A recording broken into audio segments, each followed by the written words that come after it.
Hey, it's 2018. Hey, it is 2018. And Happy New Year. You just released a video. I did.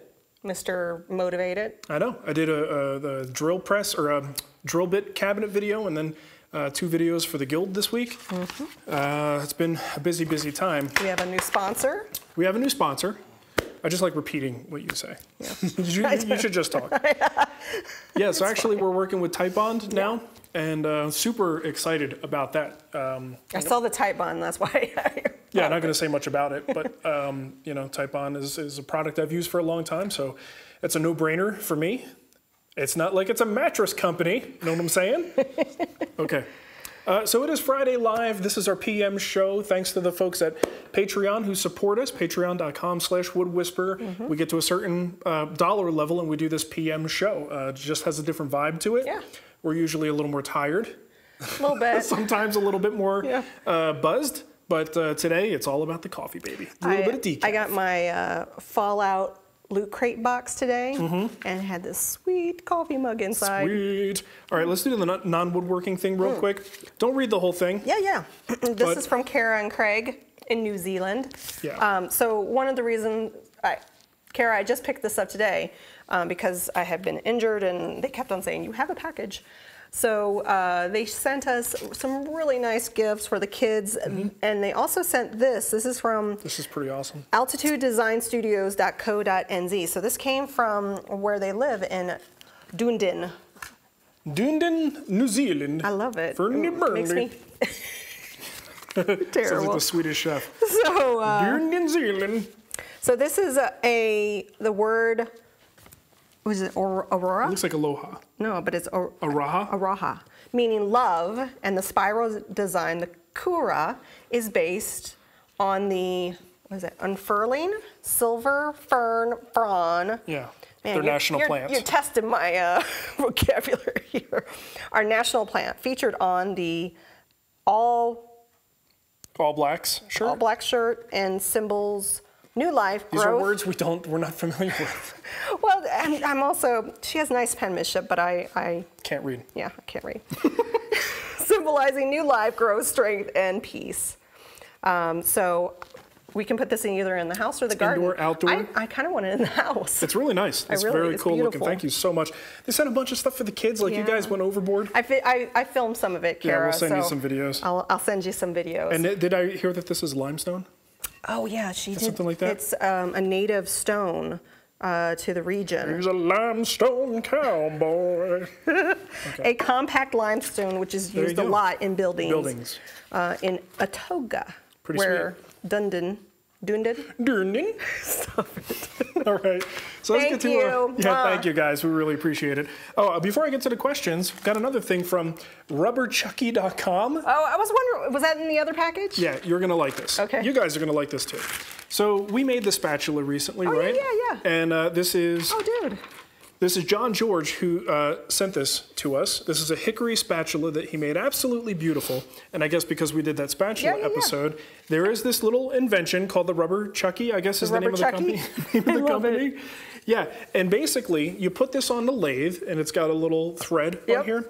And this way you could put the spatula into this end and you can actually turn the handle. Second instead of first. Well, yes, right. Yeah, so it probably makes, you can kind of better envision what this thing is going to look like if some of the spatula is already Rubber cut. Chucky, I love it. Rubberchucky.com.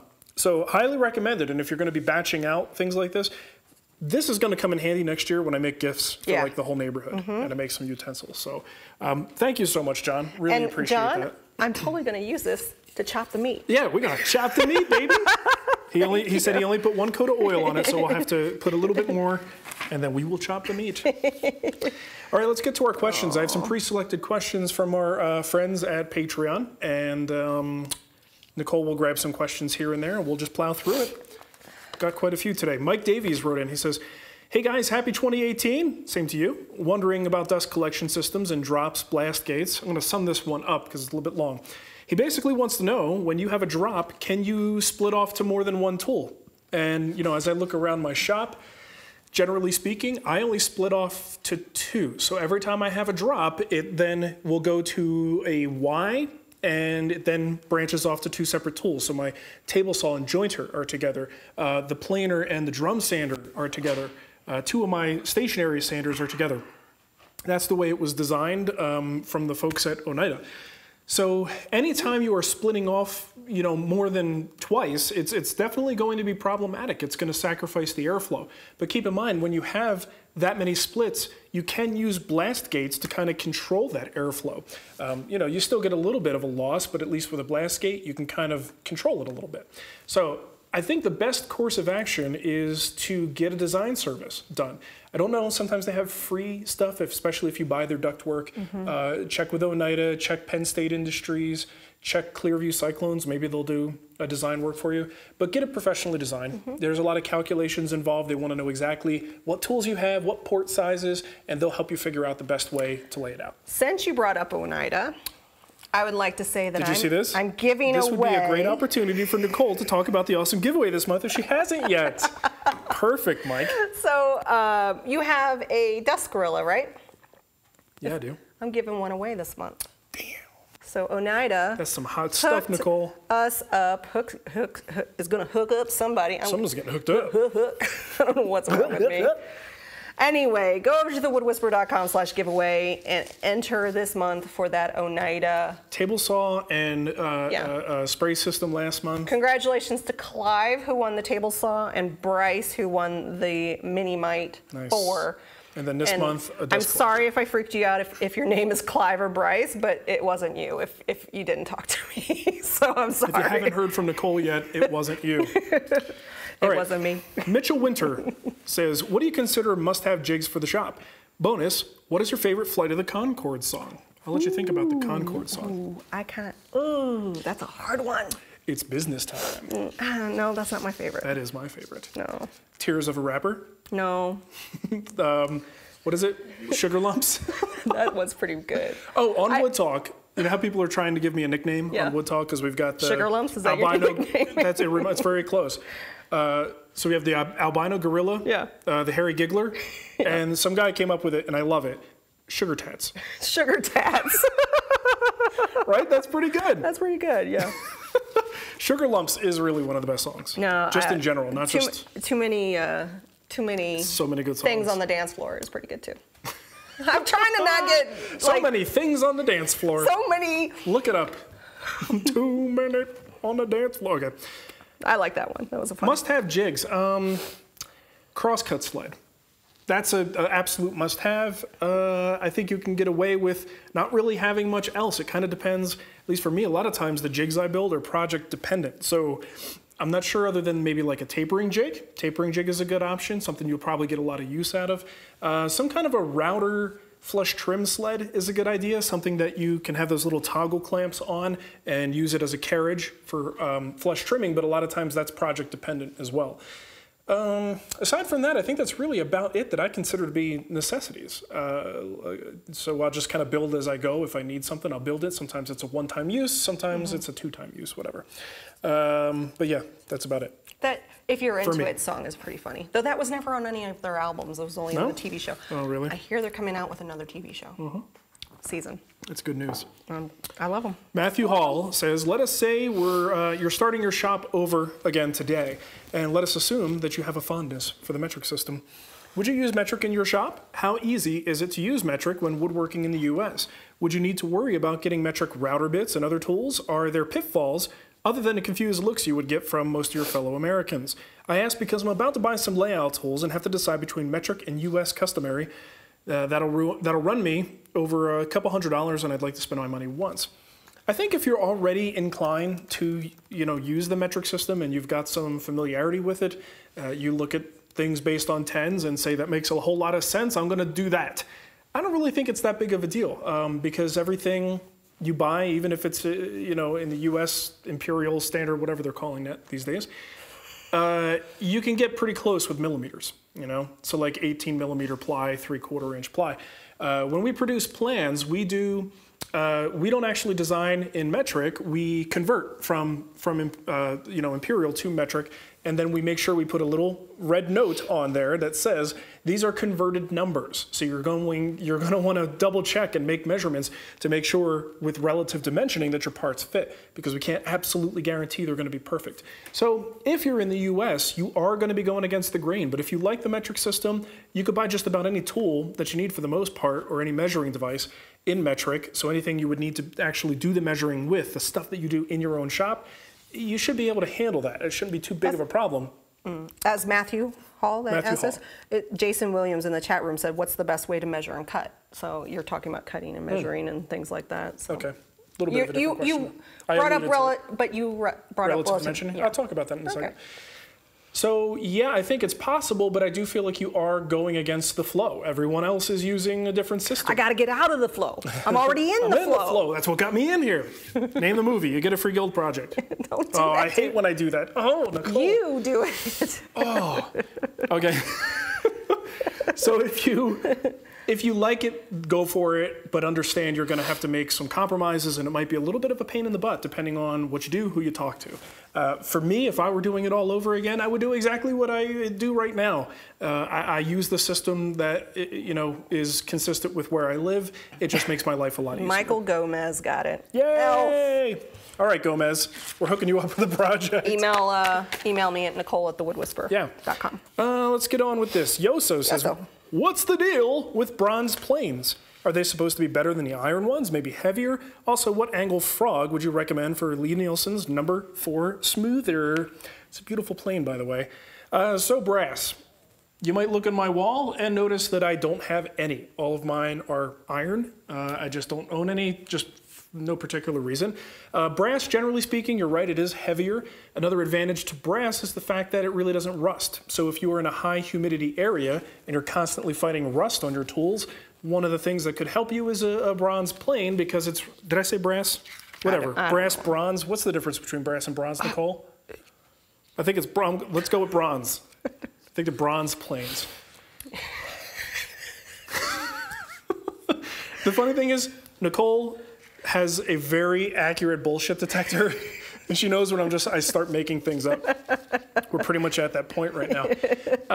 But yes, the bronze is not going to rust. So again, you live in a high humidity area or with big humidity swings, it's probably not a bad idea. Is it worth an extra, I don't know, what, $50 for that? You know, if I lived in Florida, I might say yes. You'd be cold right now. I would be cold, and iguanas would be falling out of trees. Did you know that's happening? No. Saw that on Facebook. Because they're freezing? So it must be true. Yeah, they're just dying and freezing. Oh, that's dead iguana. That's terrible. It sucks. That's so sad.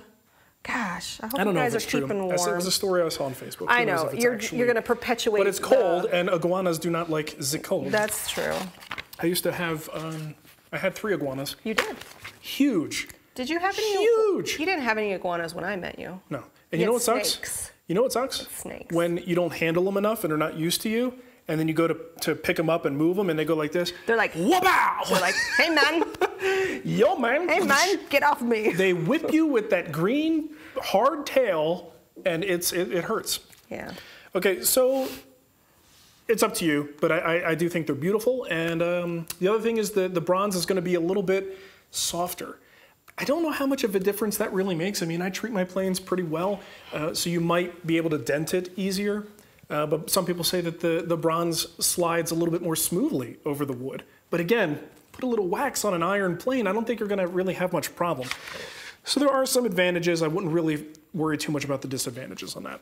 Before you go to the next question, I just wanted to send a little shout out to Nick Van Drew. He sent us a very nice email and said I sent it to you, and I was like, oh, that was just really nice. And oh, nice. I just wanted to say hi, since you said you watched. Hi, Nick. What's up, Nick? Oh, back to the measuring question. I don't know exactly what the question was. The best way to measure and cut. Measuring and cutting is one of those things that once you get comfortable speaking the language of woodworking and building projects, you tend to forget. In the beginning, there is always this sort of ambiguity around, do I cut to the line? Do I cut before the line? Do I cut after the line? Like, it seems silly to talk about it now, but in the beginning, that can actually be pretty problematic. You know, and what I typically do, like some people like to draw a line and then they cut bisect the line, cut it in half. You sort of just have to pick something and stick with it, because if you're consistent throughout your project, it tends to work out better. What Nicole was alluding to was relative dimensioning, and this is a system where at the beginning you measure some parts out and you say, okay, I want this thing to be 22 inches. This is it, and then I'm going to put other parts into this project. This is now a fixed dimension, and then I just make those other parts fit into the confines of what I've already created. That's essentially relative dimensioning. So it's like you're sneaking up on the fit, and it either fits or it doesn't, and that's why you sneak up on it. Once it's perfect, you're done. You don't even have to know what the number is. So I would definitely do a couple Google searches for relative dimensioning. You might find something. Hey Google! A Google search. You'll find stuff that I probably wrote or videos that I've done. There's a video that Nicole's watching of an old Italian lady using Hey Google, like a Google Home device. Hey Google! Hey Google! Hey Google! All right, we're getting punchy tonight. I'm sorry, it made me laugh so hard. Nicole's cheeks are going to get red. They're already red. Nicole's big giant cheeks. Okay, Larry Wolfgram. I'm not sure if this is where you post questions, but here it goes. Well, Larry, it is. I was curious as to how you keep a large drawer square during glue up. I typically use either through or half line dovetails, and when I glue them, I clamp them together with parallel clamps. I then clamp those Rockler 8x8 square corner brackets in all four corners. Inevitably, when I remove all the clamps, the drawers are off by about 1/8 of an inch from front to back. The parallel clamps seem to render the Rockler square clamps useless. How do you keep them square? I usually have so many clamps on the drawer, I can't measure diagonally to make sure that they are square. This is hard to describe just in words. You really need to see this kind of thing, but what I would recommend is reevaluating your clamping strategy. You shouldn't have so many clamps on there that you can't do anything. You want to be able to get that corner-to-corner measurement. So when you're doing a dry assembly, next time you have a drawer, see if there aren't other ways that you could position your clamps or possibly use cawls. And a lot of times you could blue tape some of the cawls in position so you get your clamps in place, and this way you'll be able to spread that clamping pressure with fewer clamps. And you don't need a lot of clamps for a drawer. You shouldn't really have to cover this thing. And me of all people, I tend to overdo it with clamps. But in this case, you want to make sure you have access. And then screw the clamping blocks. Don't worry about those. Save those for big casework. If you're doing a cabinet side and you got a bottom and you need that to be square, then it's like another set of hands. It works really nicely. On a drawer, don't worry about it. Just get everything clamped up. And then take your measurements on the inside. Make sure everything is square. Go corner to corner. Actually get the biggest square you can get to fit in there so you get the most accurate representation. Pop that thing in there. And most of the time, it's a little of this. You don't even necessarily need a corner to corner clamp with a drawer. A lot of times you just kind of squeeze it in one direction or the other, and then it's done. And as long as it's square and it's sitting there and it's square, when you take the clamps off later, it's square. So remove some of those variables. Simplify it a little bit. I set off a few people's Googles. Sorry. Oh, with the Hey Google. Nice. I always hear tech podcasts that have to be careful with that, and they're have to avoid saying things like Alexa. Oh, that Italian grandma is hilarious. Hey Google. Okay, Ben Actinberg. He just did a super chat too. He said, "What's the deal with spoke shaves? As I narrow down the needed tools for the upcoming projects, first is a sculpted rocker and blanket chest. I find myself staring at a list of spoke shaves and wondering what's best. Flat, round, concave, low angle. The dude may abide, but the checking accounts do not. Can I get away with one of these, maybe two, or will I find myself regretting not having one of each? All I have is two, and all I'm going to do is tell you why I only have two, and you could do what you want. If you're going to get one, though, see, I've got a flat and I've got a round. I do not have a concave. This is the convex. This is all I really need. All right, so I can do outside curves and flats using the flat one and inside curves with this bad boy. That's enough for me, and that's what I would recommend. So if you're only going to get one, get the curved one, because I think it's a lot more useful. The flat one, it's fine. You could use a block plane to do some of those things as well, but the inside curves are what I find this to be the most useful for. So this would be the first one I get, and if you have the extra funds, get the pair. But I really think that's all you need, at least for now. I wouldn't even bother with the concave initially. All right. So many questions, so little time. Said that Matteo did an amazing job designing the jewelry box. Yes, that's right. I forgot he did the you and him. Yeah, I have that picture of us sitting at the table. Yep. I actually saved his sketch. Did you? Uh-oh. Jesse Hansen says, Happy New Year. Nuclear? Yep, that's what he said. Nuclear. Hoping you can help me with a battle that I'm having right now. Have you ever found yourself lacking motivation to get in the shop? I feel like my feet are cemented to the ground, and I have a heck of a time getting into the shop. I have projects I need to get done, both paying and personal, and just can't get going. I went a couple of weeks solid without any woodworking at all. I'm gradually spending time out there now, but lack of that fire is for the fire that I've always had. It's concerning to me. Maybe I'll snap out of it. Maybe I'm just in a lull for now. I don't know. Any advice to offer to help get my butt going? Thanks in advance. Love you guys. Okay, first and foremost, I am a big believer in not forcing yourself to do what you don't want to do. Well, I don't think he doesn't want to do it. Clearly he doesn't. There are people just that have a hard time starting. There are times where I want to do something, I just don't have the motivation to do it. I've used a technique called the Pomodoro effect. I've used this in work. I've used it in a number of things. We've talked about this before. Yeah, and you basically, it's a tomato timer. If you Google it, you'll find tomatoes. Pomodoro effect. But the idea, Pomodoro effect. but the idea is, if you're having trouble getting motivated, you say, okay, I'm going to start 5 minutes. We're just going to do something for 5 minutes or 15 minutes, and then we're going to take a break. So there's like this whole kind of, once you get started, you just kind of go. And it's a neat little effect, and it can help you get through those kind of barriers. Yeah, I know when in all of your projects, you've always talked to me about the hump. Like, it's so hard to get through, and you know there's like that point in the project that you're just like, oh, I got over the hump. So my lovely lady humps. Yeah, but what I want to get to here is I'm giving who is it? Jesse? Jesse. I'm giving Jesse permission not to go in the shop. Yeah.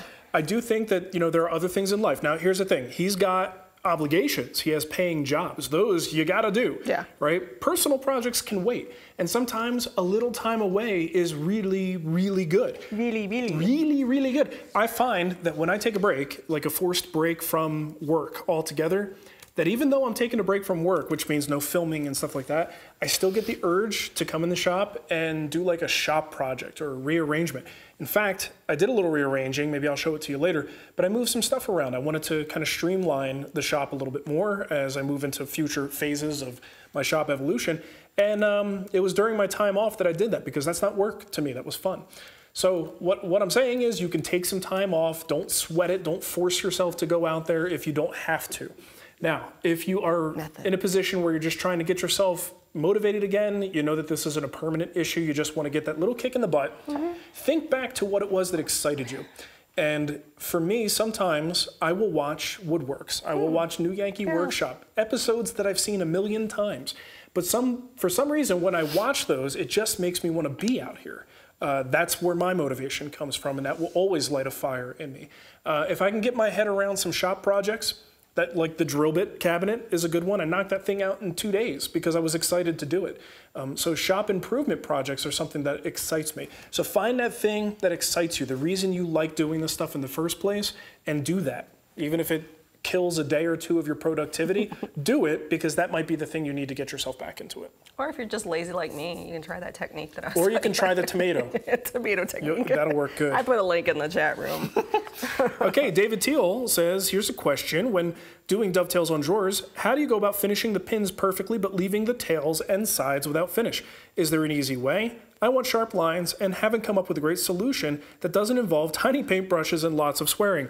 Well, David, two different mindsets here. I don't do that, and I don't have a good answer because I don't do it. I don't see any reason to not put finish on the side of the drawer. I know Cremona is a fan of this. I've seen on his pieces, he just finishes the pins, and you'll see that finish line go down. And I know a lot of people do that. I think that's dumb, if I'm being honest. You just called Matt dumb. Well, that wouldn't be the first time.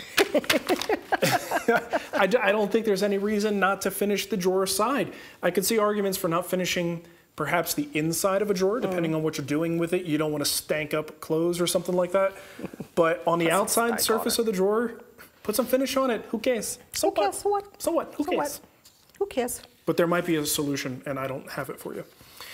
Shane Bruner says, hi guys, thanks again for all you do. You're a true inspiration to me. Even my daughters and wife catch themselves watching your Friday show. Hello, Shane's daughters and wife. My question, I have never done dovetails and I'm wondering if you would recommend going with a jig or a jig and router or hand tools first. I don't have a project in mind, but if a project would affect your answer, that input would be helpful as well. I know what you did. What? You had a jig. I did start with a jig. You did. I put some of those pictures up on the Facebook group. I always appreciate that. Yeah, I mean, there's nothing wrong with either one. And yeah. I would have you sort of reflect on what type of woodworking you want to do. There are people who love cutting them by hand and people who just use the router. I think if you want to get into the more elegant dovetails, you want some more options. You're building smaller projects, you know, not necessarily like an entire bank of cabinetry or something like that. Look at the hand tool methods. Here's the thing with the hand tool stuff. It will improve your skills overall as a woodworker. So if you can saw and chisel and get dovetails to look good, that's just going to make you better at the craft, even if you're a power tool focused woodworker. So I definitely think it's something you're going to want to do, but maybe that's a little too much right now. And a jig and a router will get you to a successful result faster, right? And that's important too, because that's where the encouragement comes from. So I'm not going to tell you which one to do. I think they both have merit. It kind of just depends on where you're at and your sort of personal desires there. But hopefully I've laid that out in a way that you can make a good decision. Bob Snyder wrote in, he said, I saw in a new video, you looked a little skewed while using the sled. I'm not sure what that means. Does he mean physically? I look like I'm like this? And there's our thumbnail. Where was this in the minutes? I have to mark that down. I'm assuming, because I do tend to put my body on one side of the blade because I don't want to be in the path. And he says, now that you've been using it for a bit, how do you like working from the left side of the blade? Still liking the sled? And we're talking about the Incra 5000. Absolutely. I love this thing. Absolutely love it. And I got to build some larger projects and see how it fares. And do I miss my crosscut sled, or am I inclined to use my traditional crosscut sled? So far, so good. I am 2 projects in, and I love that thing. Good. It would be uncomfortable in the bed, but I'm inclined to sleep with it. I truly mean sleep, not the other definition. But it's great. I love it. No trouble working on the left-hand side, because most of the time when I'm working at the table saw, that's what I do. I stand to the left of the blade and push material through. So standing to the left to operate the sled is no different for me. Jordan Ellison says, hi Mark, looking at upgrading my orbital sander to a Festool. Question is, if you had to choose only one, which would you recommend? And answer this in the past, ETS 150. I don't recommend the Rotex. I think Rotex is good if you have to surface, maybe you're doing a lot of refinishing or you're surfacing rough stock and you want a sander for whatever reason to get that rough stock to something smooth. But the Rotex, I find it to be a little unwieldy and difficult to use long term. So I think for cabinets, basic furniture, I think a 6-inch random orbit sander is the way to go, and the ETS 150 is a good option. Last question I have here from Corey. And I have some super chats. Good, because my voice is tired. I took a Advil before we came. I had a cough drop. Okay. Oh, it's in my pocket. Mark, new patron here. After the last year or so of watching and learning from you, I felt the need to contribute back to you and Nicole. Well, thanks, Corey. Oh, thanks, Corey. I have 2 questions. Was hoping to get some advice on. 1, I'm building a simple assembly outfeed table with 3/4-inch AC plywood top. What finish would you recommend for utility rather than aesthetics? By the way, I love this. You like that? I love it. Yeah. Oh, shoot. Hold on. I dropped my cough drop. All right. Any finish. Honestly, shop furniture is the best place to practice finishing. You want to try shellac? Do it on this outfeed table, right? It doesn't matter. All you really want to do with your shop furniture is put something on it that prevents stains and finishes from absorbing should you spill them, right? It's shop furniture. You're not going to be able to protect it from a chisel or a hammer or long-term scratches of wood and plywood. Eventually you'll sand it down and you'll start over and put some more finish. So something like a Danish oil is a really good choice, easy to apply, like 2 coats, wipe off the excess, you're done, right? I would go with simplicity or something you want to practice. What's so funny over here? Kurt Luchit, and it says literal cough drop. Ding. Okay. And he says, I built a simple frame out of plywood as a utility shelf. When I went to use a roundover bit to flush/round over the edges, I realized I couldn't get into the corner where it meets the leg. So you got a piece coming in like this.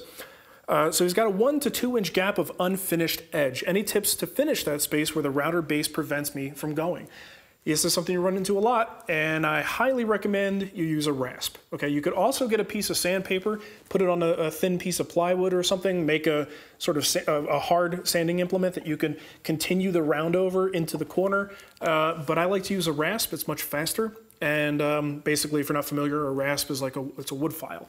And you'll be able to follow the pattern of the existing roundover and my timer. Mm-hmm. And then you'll work your way into the corner doing that, and then smooth it out with some sandpaper, and you're done.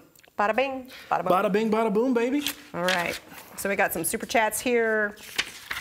Like I said, Benjamin Ackerbird says, Scott Hampshire wants me to ask if Mark is going to build matching nightstands for the king bed from 2 years ago.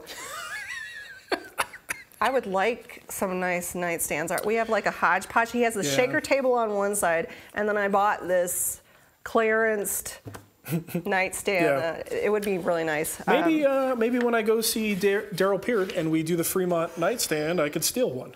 Can you steal two? Do you think he'll even notice? He probably would. He might. Maybe I'll pay him for it. He said he decided dinner was more important than this. Keep getting better, Nicole. Scott? Yeah, Scott. Oh, what a jerk, that guy.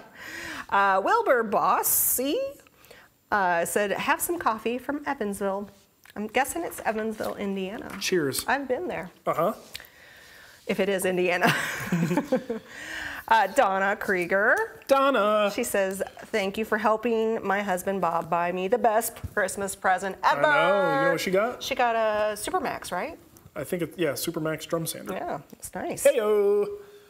Adkins Rob says, why does a forgotten project always need resanding when it gets remembered?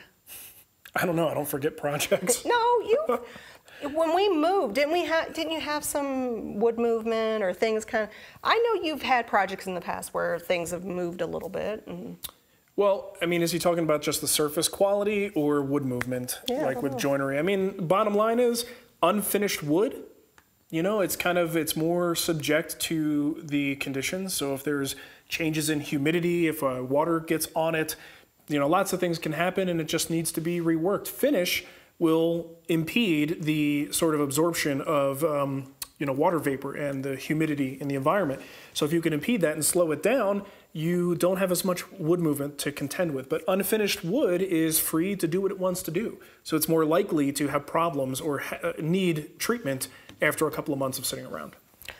We also have a super chat from Nesg. Super chat. What time is it in Australia? Because she usually stays up late. It would be early morning. It would be afternoon. You know what? She says right here. Good day, Specs. Hope all is good. It's nice to be watching you in the late AM hours. Yeah, late morning. There you go. Have a good weekend. Cheers. P.S. Sweet. Mom says hi. Hi, Mom. Hello, Mom. Good day. Good day. What's Lance say? Lance Grandrum. Happy New Year. Hope it's good for us and you. TOW wants you on our show still.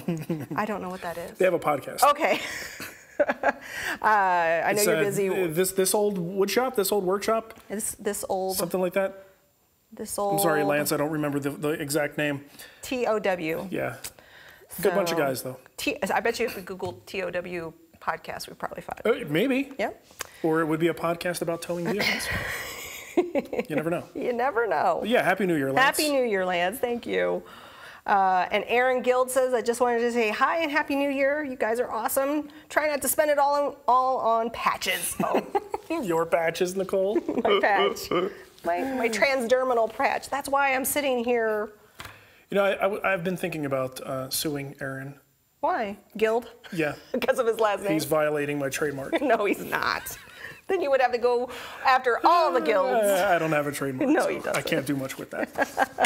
I just thought it'd be funny. Oh, Aaron. Oh, we got a couple more. Oh, it's Vic. Philip Erickson. I'm building a table out of walnut, and I thought about finishing it with blow. Blow. BLO. That's boiled linseed oil. Okay. Will it provide enough protection, or should I hit it with some wipe-on poly? I like that, Nicole. Very, very nicely done. You know what? Boiled linseed oil is one step above nothing. And it doesn't do a whole lot. I mean, it can provide a little bit of water resistance. You know, it can provide a little bit of like heat resistance and abrasion, but it's not building a film. And you also have to apply lots of coats over a long period of time because the dry time is horrendous. So it's something, but it's just barely something, right? So if you want a little bit of durability and protection, you need something that creates a film or does some, some sort of hardening in the fibers of the wood. So BLO is just not on my menu much. There just are better ways to protect the table. Vic, our friend Vic. Yeah, Vic, Tumble Woodworks. Holla! Holla! We're such a goofball. Holler when you come up to Daryl's. I might come over and take you both out to Terry's to have dinner. Ooh. Have a really awesome New Year. Dude, that would be great. There's a couple people, good friends, that we have known for years now, that are up in that area that I'd like to connect with. It's going to be a tough schedule. Washington? Yes. And I'm going to be driving. You know, Bill's up there too. Yeah. Yeah, oh, Punish Props Bill. Punish Props. Bill Duran. You want to see some cool builds? I mean, he doesn't do woodworking, but he builds. He does amazing props. Things. Who cares if it's woodworking? Guns and armor and just talented. Oh my God, it's bananas. He has an awesome YouTube channel. Punish Props. Punish Props. Yeah, look it up. Good friends of ours. You used to have his gun. Oh yeah, the little schematic. Yeah. Where'd it go? I don't know where it went. Somewhere. I think it might be in your office. It might be. Yeah, but there's a bunch of people in the Pacific Northwest that I want to hang out with. There you go. It's going to be a tough trip. It's going to be like 2 weeks, maybe 3 weeks away from home. And I'm really hoping this situation resolves. I'm going to be before then. I'm going to be very like just displaced, and it's going to be weird for me. You're going to be smelly, and I'm not going to shower. I'm going to stink up the place. Anne's going to kick me out. She's like, "Dude, you smell? Get out of here." And she lives on a farm. Yeah. And if she can smell me, that means I'm pretty ripe. Okay. Oh, Brian had to leave. His baby was crying. Oh, don't you hate that? Can't ever watch a whole show. Don't you hate that? Guess what? That baby is eventually, they're going to be a toddler. And then after that. And they're going to cry more. And they're going to cry louder. And then they're going to be able to open the door and get out of their bedroom. David Hunter, it was going to start at 10 p.m., but we have 2 sickly kids, and we are kind of getting sick too, so we bumped it up an hour. I'm sorry. Well, we were standing around after dinner going, I wish we said this would start earlier, because now we're waiting around. We actually do have help to watch the kids. Yeah, my mom's here. So, Vic said, or come teach at Port Townsend. Port Townsend. Yeah, I'd love to. Anything else? Do you want to say thank you to the patrons? Oh, yeah. Our new patrons? Yeah, let me look them up. While you're doing that. I'm going to pick a winner. Okay. Chicken dinner. I'm going to pick Jesse Hansen. Jesse's the guy who is having trouble. Yes. Sorry, Beautiful Jesse. long girl. I'm sure you probably get that a lot. I'm sure he doesn't, Nicole. What's that? Last name's Hansen. Wrong decade. Well, all right. He's the guy who's having trouble getting motivated. Okay. So maybe picking a guild project will give you the motivation you need to get back in the shop. What do you think of that? I'll contact you through Patreon, and you can pick your project. Okay, let's thank some people. And you're right, I did read like double last week. You did, I knew you did. Okay, Corey M, Gene Enderton, Eric J, Michael Stockdale, Tim Mayfield, Mr. Drow, David Teal, and Stumptown Woodworks. So thank you so much, folks, for helping us out. Patreon.com/woodwhisperer is where you can go. The Patreon folks, that's why we're here this late at night. We have PM show. We got the PM show, baby. We got to work. Yep. And we'll be doing another one next month because we hit our goal again. I have a couple. So we answered. I grabbed a couple. I like to at least try to grab a couple. From the chat. So Totally. Michelle Brennan says, do you think woodworking is a good hobby for a woman to take up? Happy New Year from Ireland. Please do. Please do. And let me just tell you something. I know nothing about Ireland, but I love Irish music. He does. Irish-influenced music. Like Irish punk music is my favorite. That's almost all I listen to anymore. And I love it. And I'm half Italian, half Hungarian, so I don't know what that is. I have some Irish. We're going to do that 23andMe, and we're going to find out really what we are. Oh, okay. Okay. I hope I'm something unexpected. But Michelle, most definitely. Do it. We need more women in the craft. One of the reasons why I'm just super excited to work with Anne, aside from the fact that she's incredibly talented, is the fact that she's a woman. I think it's really important that we have a place. That we play a role in sort of giving women a voice as much as possible in the craft. And I think there's a lot that women can offer. And I think it's just encouraging to see how many, especially in like the Wood Whisperer community and in the guild group, we have a lot of women participating now. And that to me is awesome because it's not easy. A lot of times I understand for a woman in a male-dominated environment, it's difficult to speak up, you know, and I think we try to encourage that sort of thing. Do it, get into it. I was in the IT industry, so I know about this challenge. Yeah, and I mean, and these days you've got some incredible role models out there. If you just look at some of the YouTube generation of woodworkers and makers, there's a lot of incredibly talented, fun to watch women who are doing the stuff we want to do. You know what we should do? There was a post in the community, and everybody listed some of their favorite women.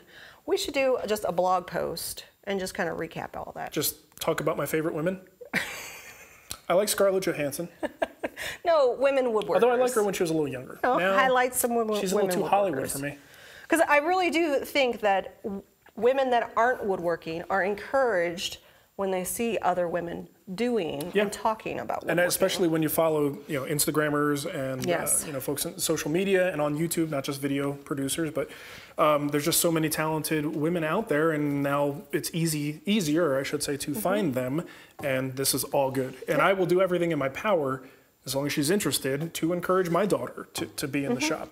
I mean, if she's interested in drums, she seems like she might be more interested than Mateo is. Yeah. He just wants to play video games all day. Anything else? He's a little cut from me. He's from mine. D. Allen's one. I'm planning on making a baby crib changing station for my sister, and I'm wondering if hard maple and birch plywood would be a good choice. Thanks, and what finish would be best?